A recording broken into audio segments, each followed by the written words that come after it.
back to 1700. Now we are joined by Michael, Rob and Troy from the Demon Parade. Hey guys.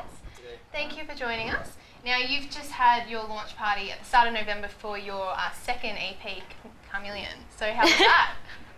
It went great. It was good. It was a party. We had a good time. Yeah? Everyone had a good time. So it is your second EP. Was there anything that you took from your first release into the process of recording this one?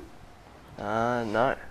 It was a completely different process. The first EP was done like mixed and mastered and everything in about 6 days. This time, like we took a long time doing it. So, there were a few reasons as to why we took our time doing it. But so I think because of that, it sounds quite different. So.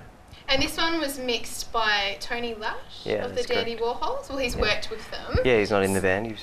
He's produced a couple of their records. Yeah, and they're one of your biggest influences, right? I'm more influenced by Tony than the Dandy Warhols. It's just the way he layers sounds and the way he just makes it sound is just amazing. And I think it's probably respect to him for making their first two records sound the way they did. So how did that come across working with him? How did it come across? Yeah. Well, he has also produced a Melbourne band called Even in the late 90s, and I discovered their record when I was really young, and I always wondered who this guy Tony Lash was, and I saw, hang on, he's done Dandy Warhols as well, and I got talking to the guys from Even and lucky enough to get introduced to him via email. And yeah, so that all came about like that. Cool. Now, you guys have known to have quite a strong psychedelic sound in your music, but it's been noted that you guys don't necessarily want to be like pigeonholed into that genre. So what have you done to kind of expand your sound? Well, I just don't think that we're overly influenced. To be honest, I don't listen to many of the bands that people kind of liken us to. Yeah. So I'm not sure. I think it's a little bit different, isn't it, what we do? Well, just being pigeonholed in general is not something you really want, because you want to be able to grow and move on and all that stuff. And I mean, as much as those references, they're all bands that we enjoy from time to time, but they're not necessarily a direct reflection of where we want to go.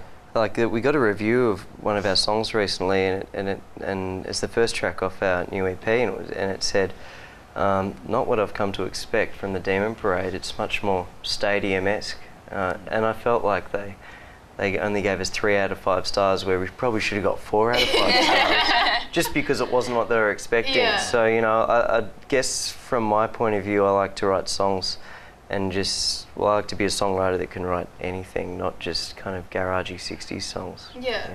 And that 4 stars is very important to us. Yeah, well, it makes a difference. I'd prefer to get 1 star than 3 stars. Yeah. So yeah. Bit of a tease to 3 stars. That's crazy.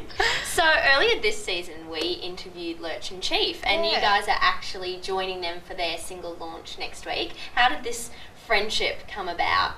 Well, we've only just kind of started speaking since the show's been booked. We don't actually know them. Yeah. Someone asked us to do the gig, and then they sent us an email and said, looking forward to the gig. So I think we'll be united on the 23rd of November. Cool. Oh, wow. Yeah. Very exciting. Yeah. And I believe you guys have started working on an album? Yeah, we're just always working on songs. There'll be something new coming out in the new year.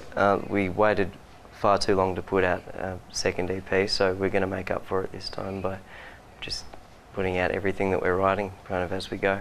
Cool. Well, stick around because we've got a performance from the Demon Parade, so we'll be back soon.